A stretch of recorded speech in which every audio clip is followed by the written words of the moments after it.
Hello everyone, how's it going? We finally have the patch notes 2.1a to show you all. This is on the Arabic website because again, for some reason, they've not released the UK version of the patch notes in time. It used to be, should have been 3 p.m. UK time as it was before, but the patch note has been delayed again for some strange reason. But we're on the Arabic website. Luckily, if we scroll down a little bit, then we can have a look at the patch notes in English, which is awesome.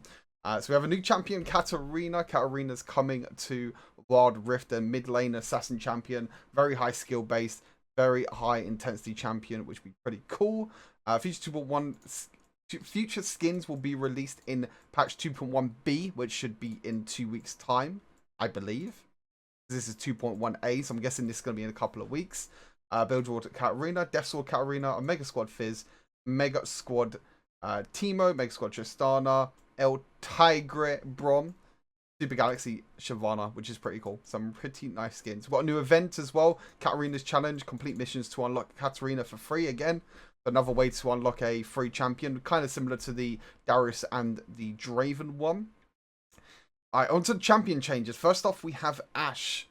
For ability that requires attacks to be cast at full potential, Ranger's focus felt a little bit too gated, moving some of its cooldown to help improve the flow of using this ability. So a little bit of a buff to Ashe. Not really that much, 1 second at every rank for the cooldown of the first ability. Don't think it will do that much, unfortunately, to Ashe. It's just the problem with Ashe, she doesn't have enough damage output. She doesn't critical strike. She just slows for a bit more when she's building crits. So it's a bit hard when there's not really a lot of on-hit attack speed items at the moment for Ashe to actually pop off. Next up, we have Darius. Now, Darius is getting a little bit of a buff. Darius has been slightly underperforming in the higher levels of play, so we are making his successful ability hits a bit more rewarding. I don't really know why it's like that, but it's a little bit strange. So his first ability, the Decimate, the missing health heal percentage is going up from 12 to 36% to 15 to 45%, which is pretty big to be fair. The heal for Darius is such a huge thing. It applies bleed to everyone that it hits as well. Obviously, you have to make sure it hits the outer ring for Darius to get the healing effect. But quite a big buff. Quite a big buff, I should say. And the slow duration on his third ability is going up by 0.5. So it gives him a bit more time to auto-attack a bit more and use the first ability or even some other abilities as well. As we're slightly weak since our last round of nerfs, reverting the nerf to his Mystic Shots we did in patch 1.1 will help him out. So reverting the Mystic Shots, and Mystic Shot is getting a little bit of a buff. Again, I don't think it'll be too much for Ezreal to be effective at all.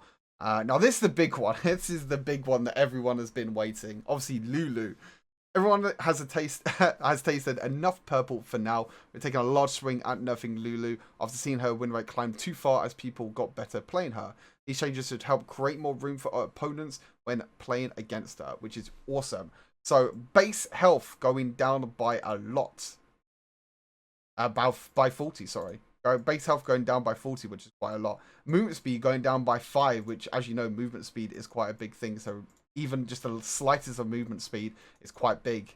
Whimsy, which is the second ability, the polymorph duration is going down by 0.25 at every rank. Again, pretty important ability because this normally helps with the CC. So that little bit of time could be the difference in the games.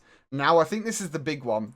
The Help Pixie, the third ability. The shield duration is now only going to last half the time. So 2.5 seconds instead of 5 seconds.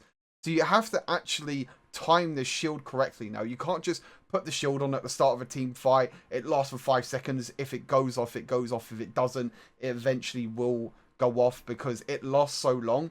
Now you have to actually time the third ability to actually make sure that the shield is not useless. Make sure that the shield is on there. And obviously, it reduces the Ardent Sensor time and everything like that as well. So pretty big nerf, to say the least. And then the cast range has gone down as well. And the same with the ultimate. The cast range has gone down. So Lulu has to get a little bit closer to her teammates to be able to use the wild growth, and a little bit closer to the teammates, and even closer to the enemy to cast her third ability. So some really good changes to Lulu.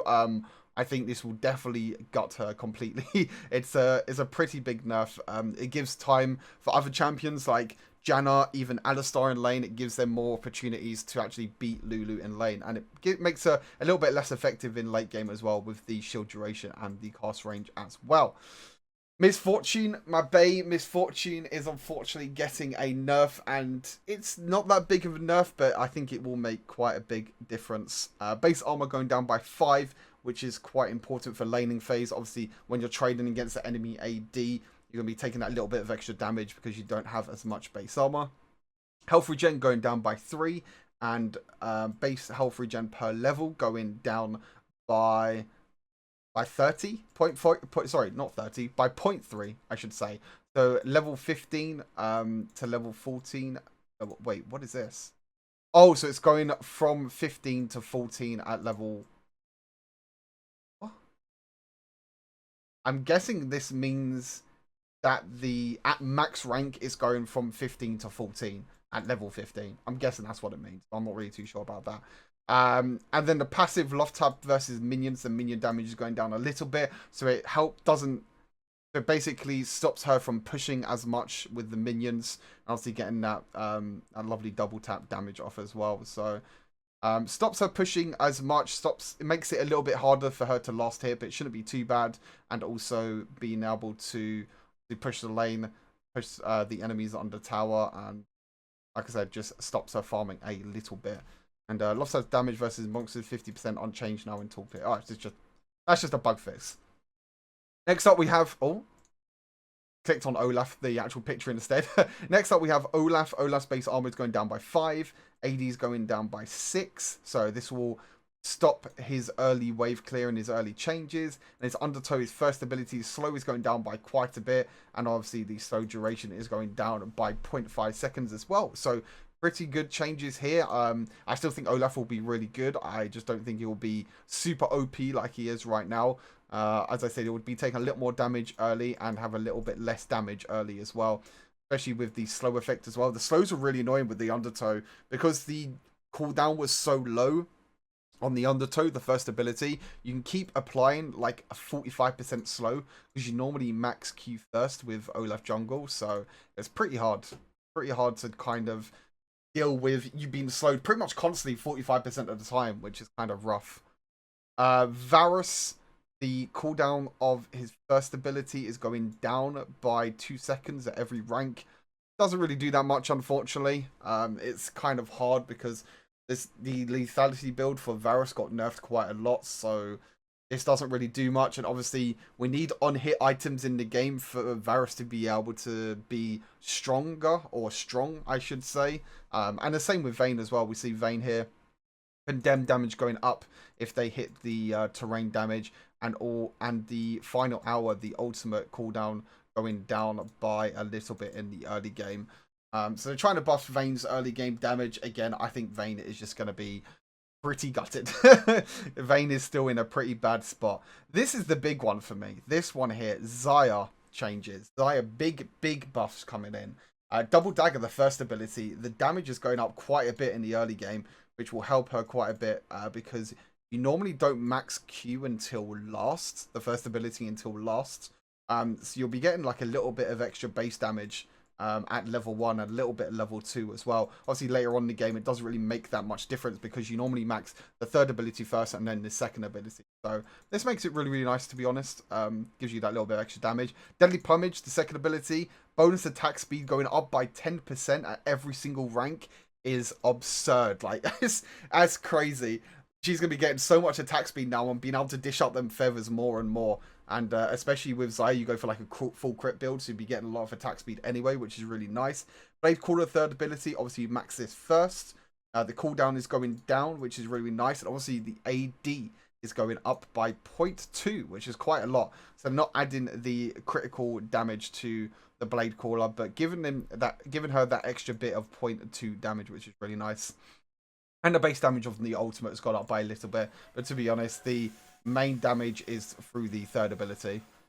Now we move on to the items. Blades of Ruin King is getting a pretty big nerf. The AD is going down by 10, but the attack speed is going up by 5. Now, this is a really big nerf to Kaisa. You're probably thinking, Kaisa's not actually getting changed. Why do you think Kaisa's getting nerfed? This is a huge change to Kaisa because with Kaisa, you can go Blades of the Rune King first, build the BF sword after that, and you get your first ability upgrade. With this nerf, you now cannot build Blades of the Rune King and just the BF sword to finish off that first ability upgrade. So you're going to be hitting your power spike quite well.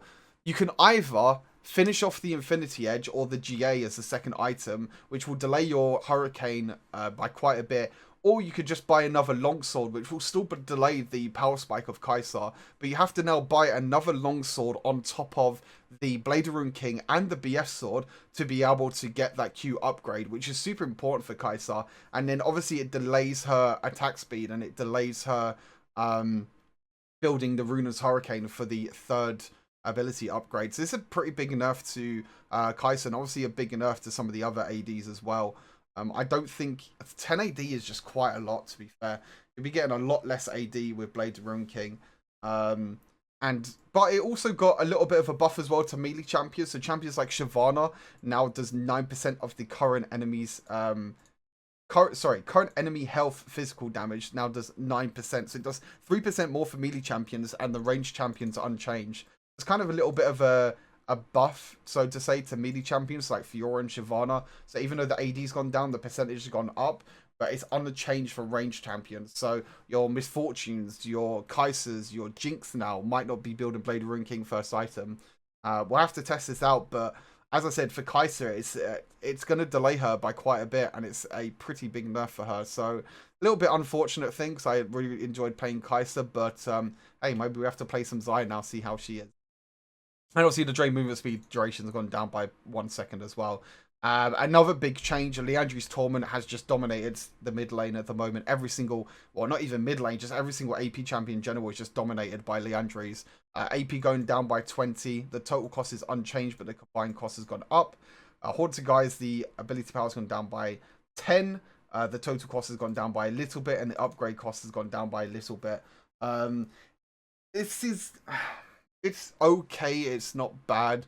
Obviously 20 AP is quite a bit, about 400, 500 gold roughly that you're losing out now in terms of damage output, but I think Liandry's will still be fine. Liandry's is still strong because you still get that damage over time, with obviously the Conqueror stacking on top as well, with the Liandry's Tournament doing the damage over time.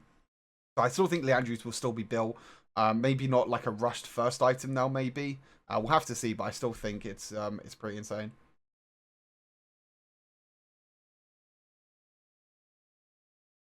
Yeah, that's it for the changes. Some pretty insane changes. Xayah getting a huge, massive buff. I'm so glad Xayah was... I still think Xayah was in an okay spot, but these buffs might get her to creep over that edge. Obviously, Blades of Rune King getting a big nerf. So you might see that AD carries now will start building crit, maybe. So you might see like Infinity Edge first on Jinx. You might see Xayah come into the carry meta, building the IE first into like the rapid fire cannon. Same with Jinx. You might see that Jinx building Infinity Edge first into Runa's Hurricane. A little bit of nerfs to Vayne and Varus, but I don't think it'll do that much. Olaf nerfs, don't think it will do that much. Misfortune nerfs might be a big hit because of Blade of Rune King as well. We'll have to see. Lulu, big massive nerfs, obviously. So happy that they're finally nerfing Lulu. Little bit of Ezreal nerfs, and yeah, so on. But yeah, Katarina coming out this week with the challenge, which is going to be really, really cool. Yeah, well, released later in the patch. Maybe this week, maybe next week. We'll have to find out. But yeah, anyway, thank you guys for tuning into the patch notes. I appreciate it. Let me know your guys' thoughts in the comment section. I will see you all in the next video. Take care.